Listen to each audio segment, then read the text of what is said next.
Allez, bienvenue sur ma petite chaîne. On se retrouve pour une présentation esthétique et mécanique de la Clio.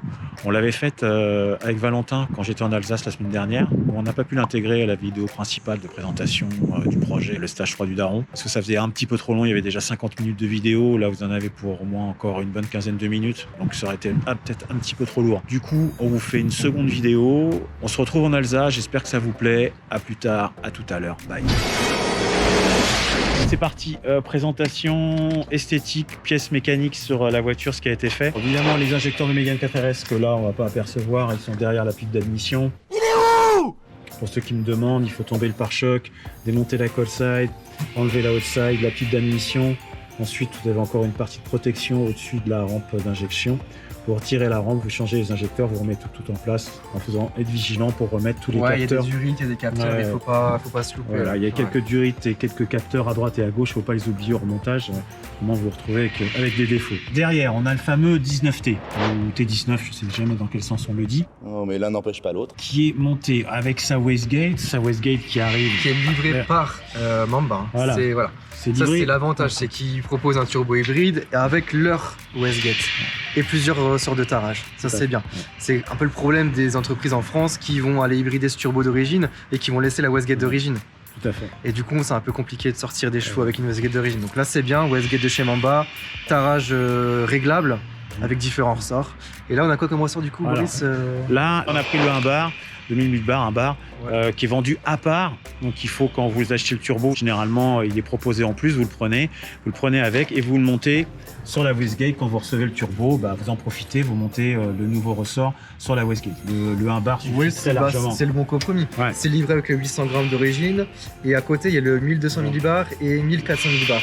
Ouais. On a déjà essayé les trois là. Ouais. Clairement le meilleur compromis c'est le 1000. Ouais, tout à fait. Tout à fait. Ça le fait avec le 1002, mais très sincèrement. Pour un 19T, pour ce qu'on cherchait comme puissance aujourd'hui, ça va rien. Donc 1000 millibars, c'est bien. Et pour le prix que ça coûte d'acheter un ressort en plus, vous privez pas. De toute façon, on vous demandera de changer le ressort obligatoirement. Donc prenez le 1000 bar ou un bar, bref, et vous le montez quand vous recevez la wastegate. Ça se démonte très facilement et ensuite après vous réglez la tige de wastegate pour qu'il y ait à peu près de contrainte. Il y a une photo livrée avec dans la notice. Qui explique comment le faire. Au pire, vous nous demandez, on vous fournira ça. Ensuite, après, au niveau des réglages, de l'installation, vous faites attention ici, là, voilà, sur les banjos, il y a des petits joints cuivre à bien les positionner parce qu'il y a tendance à fuir un petit peu quand c'est mal mis. Donc il faut y faire gaffe. Et puis le collier de serrage ici. Les deux demi-coquilles qui serrent le strass sur le corps chaud. Ça aussi, il faut vérifier tous les serrages. Voilà. Vous n'hésitez pas à resserrer un peu avant de le monter. Et puis ensuite, après l'utilisation. Après plusieurs cycles de chauffe, parce que ça va chauffer, ça va dilater. Il faut refaire une vérification de serrage. C'est primordial. Là, pour le mien, pour le moment, le pare-chaleur n'a pas été remis parce que, évidemment, lors des réglages, c'est toujours intéressant de pouvoir aller toucher la wastegate si nécessaire. Mais bien évidemment, le pare-chaleur sera remis ensuite pour protéger un peu toute cette partie qu'on aperçoit ici de feutrine, là, pour pas que ça prenne feu. D'ailleurs, on a enlevé le joint qui était là pour pas qu'il s'abîme le temps des essais. Il est temps de remettre la tôle de protection. Quand la tôle de protection sera remise, on remettra ça. Le reste, c'est du grand classique sur Clio, la cold side, la DV+, on a ouvert la boîte air pour amener un petit peu plus d'air. Ouais. Et bien évidemment, sur ce véhicule, échangeur origine. Cata primaire origine. Et le second Decata.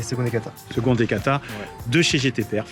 Voilà, certains critiquent cette marque, je ne rentre pas dans ces polémiques. Pour moi, ça va bien, ça se passe bien. Et moi, après, derrière le 4-bac, c'est une ligne intermédiaire tube et gamelle, unique gamelle, grosse gamelle de chez Inoxline Performance. Super sonorité. Ah ouais, franchement très beau. Ah ouais, j'ai roulé très longtemps avec le second Kata. Et je pense que ça bridait le son de cette ligne, parce que là, quand elle roule, c'est un bonheur. T'es en bougie de Clio 4 encore? Tout à fait, ce qu'elles étaient. On a l'habitude de préconiser des bougies de Mégane 4 sur ce genre de préparation, stage 3 éthanol. Ouais. Alors c'est exactement la même chose, elles sont juste un indice plus froide que celle de Clio 4. Après, dans tous les cas, que ce soit de la bougie Clio 4 ou Mégane 4, d'origine, c'est de la NGK Iridium. Ça, d'office. Donc voilà. Vous savez quoi faire si vous partez en stage 3. Si vos bougies Clio sont toutes neuves, Vous pouvez les garder jusqu'au prochain changement, mais au prochain changement, vous passez sur des bougies de Mégane 4RS. Voilà, c'est ce que je ferai. Moi, la mienne avait 3000, 4000 bornes, donc on les a gardées. Et puis, dès qu'elles seront à changer, boum, je passe des bougies de Mégane 4. Je reprends, oui, lame avant. Bon, bah voilà, j'en ai profité, je l'ai fait peindre en noir. Ici, j'ai mis mon petit autocollant RS pour cette version dorée, n'est-ce pas? Les jantes, donc de Turini.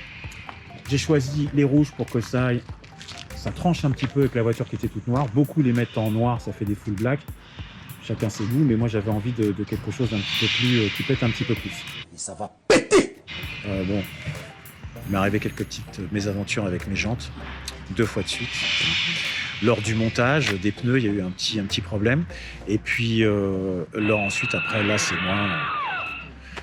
Je sors du garage et boum, je me dégage une jante directement. Donc allez, hop là, hop, jante à la poubelle. J'ai mis ça en story, vous avez dû le voir. On passe à l'aileron. Alors l'aileron, le fameux aileron Cup. J'ai choisi moi de travailler avec Thiago. Ils n'ont pas acheté l'aileron chez RS Performance que je trouve un poil cher. Thiago vous fera un prix, moi il m'a coûté un peu plus de 500 €. Il arrive, brut de décoffrage, il faut le faire peindre. Et ensuite, vous l'installez sur cette partie qui est là, le béquet d'origine. Le béquet d'origine, il faut le découper. Alors, pour parler clairement, l'avantage du RS Performance, c'est quand il vous le livre aileron et béquet prédécoupé, ce qui justifie le prix. Vous avez juste à peindre les deux et le poser sur votre véhicule. Qui sont livrés? Quand tu prends chez RS Performance, il te livre avec le béquet prédécoupé. Ah ouais. Il te livre les deux. Ah ouais. Donc tu prends tout, bam, tu poses tout, c'est plug and play en fait. D'accord, je pensais que tu avais juste cette partie. Non, c'est l'avantage du RS Perf, c'est qu'il arrive avec les deux. Les Thiago, et puis parce que je parle de Thiago, je vais aussi parler de François Mordac, qui en fait lui aussi maintenant. François ne livre que cette partie-là, et Thiago et François vous livrent les ailerons avec des gabarits de découpe pour votre béquet. Inutile de vous dire que j'étais pas très serein quand il a fallu couper le béquet. Donc ce que j'ai fait, c'est que j'ai été sur le Bon Coin, je me suis trouvé un béquet d'occasion que j'ai fait repeindre en noir et je l'ai découpé. Comme ça, je garde mon béquet d'origine. Si je veux la remettre en origine, j'ai juste à dégager ça et à remettre l'origine. Voilà. Bon, ça s'est bien passé. J'ai fait une petite erreur de découpe ici, mais rien de bien méchant. Le reste est propre. J'ai mis une petite antenne requin. Voilà. Et puis, passer le diffuseur en noir. Ouais, c'est beau aussi. Ouais, petit diffuseur en noir. Et puis, j'ai peint les canules en noir aussi. Alors, les canules, c'est moi qui les fais. Je verrai si ça tient avec le temps. J'ai pris de la peinture haute température. J'ai poncé, j'ai enlevé le chrome. J'ai fait 2 ponçages, peinture, ponçage, peinture, ponçage. Et après, vernis, ponçage, revernis, reponçage. On prend 3 ou 4 fois. Donc, logiquement, ça devrait tenir. Et j'ai mis mes petits autocollants à la manière Akrapovic. Et quand j'étais chez RS Perf, parce que je suis un peu dans le tuning, j'aime bien ça, j'ai pris les comment on appelle ça, les monogrammes, monogrammes de la RS18 noir pour que ça fasse un côté black. Voilà. C'est vrai qu'elle a changé depuis. C'est grave, hein, c'est des petits détails, mais ça change tout. Et j'ai bossé avec Graphistic pour les autocollants, qui m'a donc fourni les autocollants Renault Sport partie dorée et partie rouge.